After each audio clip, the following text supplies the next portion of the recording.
ഭക്തലക്ഷങ്ങൾ ഇന്ന് ആറ്റുകാലമ്മയ്ക്ക് പൊങ്കാല അർപ്പിക്കും. ആറ്റുകാൽ ക്ഷേത്രത്തിൽ 9:15 ശുദ്ധ പുണ്യാഹത്തോടെ ചടങ്ങുകൾ ആരംഭിക്കും. 9:45 പൊങ്കാല അടുപ്പുവെട്ട് ചടങ്ങ് നടക്കും. ശ്രീകോവിലിനുള്ളിൽ നിന്നുള്ള ദീപം ക്ഷേത്രത്തിന് മുൻവശത്ത് ഒരുക്കിയിട്ടുള്ള പണ്ടാര അടുപ്പിൽ ജ്വലിപ്പിക്കും. അതിനുശേഷം ആ പണ്ടാര അടുപ്പിൽ നിന്ന് പകരുന്ന ദീപം ഏറ്റുവാങ്ങി ഭക്തർ സ്വന്തം അടുപ്പുകളിൽ ജ്വലിപ്പിക്കുന്നതോടെ നഗരം ഒരു യാഗശാലയായി മാറും. ഉച്ചയ്ക്ക് 2:15 ഉച്ചപൂജയ്ക്ക് ശേഷമാണ് പൊങ്കാല നിവേദ്യം ഉണ്ടാവുക. ആറ്റുകാലിൽ നിന്ന് അരുൺരാജാണ് ഈ സമയം നമ്മളോടൊപ്പം ഉള്ളത്. അരുണിലേക്ക് പോവാമെന്ന് തോന്നുന്നു. അരുൺ, ഇന്ന് അതിന്റെ ചടങ്ങുകളിലേക്കാണ്. ആറ്റുകാൽ പൊങ്കാലയുടെ ഒരുക്കങ്ങളെല്ലാം തിരുതകൃതിയായി നടന്നു കഴിഞ്ഞു. ഇന്നലത്തെ ഒരു രാത്രി എന്ന് പറയുന്നത് ആളുകൾ മുഴുവനും ഇന്നത്തെ ആ പുണ്യ നിമിഷത്തിലേക്ക്, ആ പണ്ടാര അടുപ്പിൽ നിന്ന് അഗ്നി പകർന്ന് അവരവരുടെ മുന്നിൽ കൂട്ടിയിരിക്കുന്ന ആ അടുപ്പിലേക്ക് കിട്ടുന്ന ആ അഗ്നി പകരുന്ന സമയം നോക്കിയുള്ള ഇരിപ്പാണ്. ഇനി ഇപ്പോൾ തന്നെ ആളുകൾ കുളിച്ച് ദേഹശുദ്ധിയെല്ലാം വരുത്തി മനസ്സും ശരീരവും എല്ലാം പൊങ്കാല ആ അടുപ്പിലേക്ക് അർപ്പിച്ച് നിൽക്കുന്ന ഒരു കാഴ്ചയായിരിക്കും നമുക്ക് കാണാനായിട്ട് സാധിക്കുക. അവിടെ ഒരുക്കങ്ങളെല്ലാം കഴിഞ്ഞില്ലേ? ആളുകളെല്ലാം അടുപ്പിന് മുന്നിൽ വിറകും മറ്റ് പൊങ്കാല അർപ്പിക്കേണ്ട നിവേദ്യ വസ്തുക്കളും ഒക്കെയായി ഒരുങ്ങിക്കഴിഞ്ഞോ?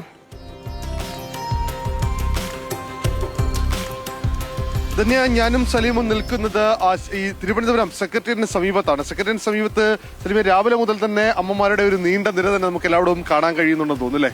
അത് രാവിലെ അല്ല, എനിക്ക് തോന്നുന്നു ഇന്നലെ രാത്രി മുതൽ തന്നെ ഇങ്ങനെ ഈ നഗരം സജീവമായിരിക്കുകയാണ്. ഇപ്പോ ധന്യ ചോദിച്ചതുപോലെ ഈ ആറ്റുകാലില് ഇപ്പൊ നമുക്കിവിടെ എത്ര തിരക്ക് കാണാൻ കഴിയും? അതിന്റെ 4 ഇരട്ടി തിരക്കാണ് അമ്പലത്തിലും അതിന്റെ പരിസരത്തും ഉള്ളത്. ഇങ്ങനെ ഒരു ഏറ്റവും വലിയ തിരക്കുകളിലൂടെ സമീപകാലത്ത് എന്നുള്ളത് മാത്രമല്ല, തിരുവനന്തപുരത്തെ സംബന്ധിച്ചിടത്തോളം പല ആഘോഷങ്ങളും പല പരിപാടികളും ഒക്കെ നടക്കാറുണ്ട്.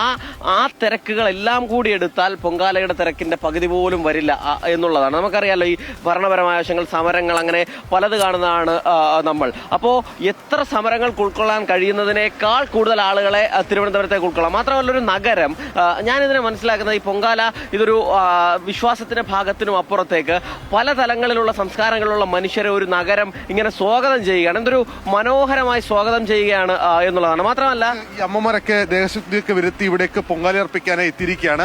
എവിടെ നിന്നാ? കിളിമാനൂര്. ഇന്നെത്തിയോ? ഇന്നലെ എത്തിയോ? ഇന്ന് വെളുപ്പഞ്ഞെത്തി.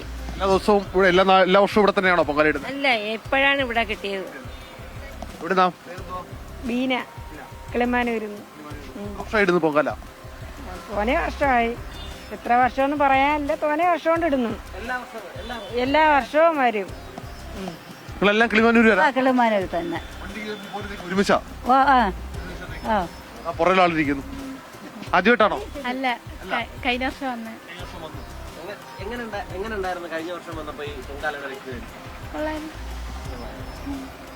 നമുക്ക് ഈ ദൃശ്യങ്ങൾ കാണാം. ഒരുപക്ഷെ ഈ പൊങ്കാല അത് ഈ പായസം മാത്രമല്ല, അതിനപ്പുറമുള്ള തിരളി അടക്കമുള്ള വിഭവങ്ങൾ കൂടി ഈ പൊങ്കാലയുടെ ഭാഗമായി ഒരുങ്ങുന്നുണ്ട്. പലരും അതിന്റെ ഒരു ക്രമീകരണത്തിലടക്കമാണ്. ഇത് തിരളിക്ക് വേണ്ടിയുള്ളതാണോ? തിരളി ഉണ്ടാക്കാൻ. എവിടുന്നാ വരുന്നത്? പോത്തങ്കോട്. രാവിലെ എത്തിയതാ? നമ്മള് 1 മണിയായപ്പോ വന്നു. തന്നെ ആണോ? സ്ഥിരം ഇവിടെ തന്നെ.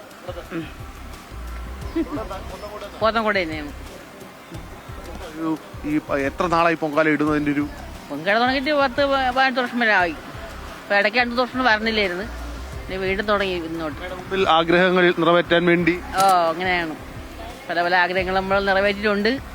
ഇനി നല്ല കാര്യം വരാൻ വേണ്ടിയാണ്, പ്രാർത്ഥനയോടും കൂടിയാണ് പൊങ്കാലയ്ക്ക് വന്നത്.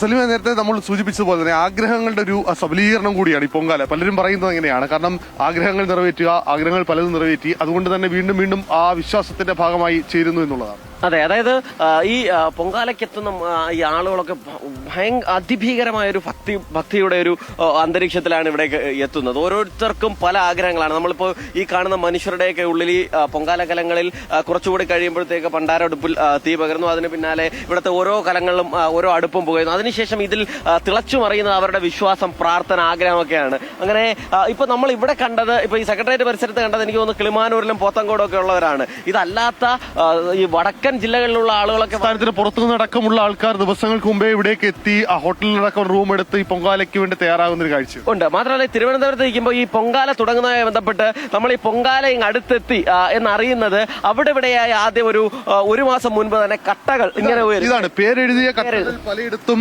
ഇതേപോലെയുണ്ട്. പലരുടെയും പേരുകൾ ബുക്ക് ചെയ്തിരിക്കുകയാണ് ഓരോ സ്ഥലവും. യാത്രി എന്നൊക്കെ ബുക്ക് ചെയ്തിരിക്കുകയാണ്. അങ്ങനെ ഇത് വളരെ നേരത്തെ ഈ പൊങ്കാല അടുപ്പുകൾ ഉയരും, അവിടെ സ്ഥലം പിടിക്കും. പിന്നെ നമുക്ക് അവിടെ ആ ചേച്ചിമാരോട് കൂടി ഒന്ന് പോകാൻ തോന്നുന്നു. കാര്യം ഈ പല സ്ഥലങ്ങളിൽ നേരത്തെ ഇപ്പോൾ അവരൊന്ന് ഉറക്കമൊക്കെ എഴുന്നേറ്റ് വിശ്രമിച്ചിരിക്കുന്ന ചില ആളുകൾക്ക് തീരെ ഉറക്കമില്ലാത്ത ആളുകളുണ്ട്. അങ്ങനെ പല ആളുകളുണ്ട്. ചേച്ചി ആണോ ഈ സെക്രട്ടറി ഭാഗം മൊത്തവും? എല്ലാരും അവിടെ ഉള്ളവര് സെക്രട്ടറി മൊത്തം പിടിച്ചെടുത്തേക്കുക. വർഷങ്ങളായിട്ടിരുന്നോ അമ്മയൊക്കെ? വർഷങ്ങളായിട്ട് പൊങ്കാല ഇടുന്നോ? ഇവിടെ തന്നെ വരണത്, വർഷങ്ങളായിട്ട് ഇവിടെ തന്നെ വരണത്, ഇവിടുത്തെ പൊങ്കാല ഇടുന്ന വേറെ ആർക്കും കൊടുക്കൂല. ഈ വരി മൊത്തം നമ്മള് തന്നെ. ഇവിടെ ഇവര് പറഞ്ഞ ആംഗിൾമാനൂര് തന്നെ. തന്നെ നമ്മൾ നേരത്തെ സൂചിപ്പിച്ചതുപോലെ തന്നെ ഈ സെക്രട്ടേറിയറ്റിന്റെ ഒരു പരിസരം, അത് സെക്രട്ടേറിയറ്റിന്റെ ഈ പടിഞ്ഞാറ് ഭാഗമാണ്, പടിഞ്ഞാറ് സൈഡാണ്. ഈ സൈഡ് പൂർണ്ണമായി ഒരു കിളിമാനൂർ പോത്തങ്കോടുകാരുടെ ഒരു വലിയ നീണ്ട നിര തന്നെ നമുക്ക് കാണാനുണ്ട്. അത്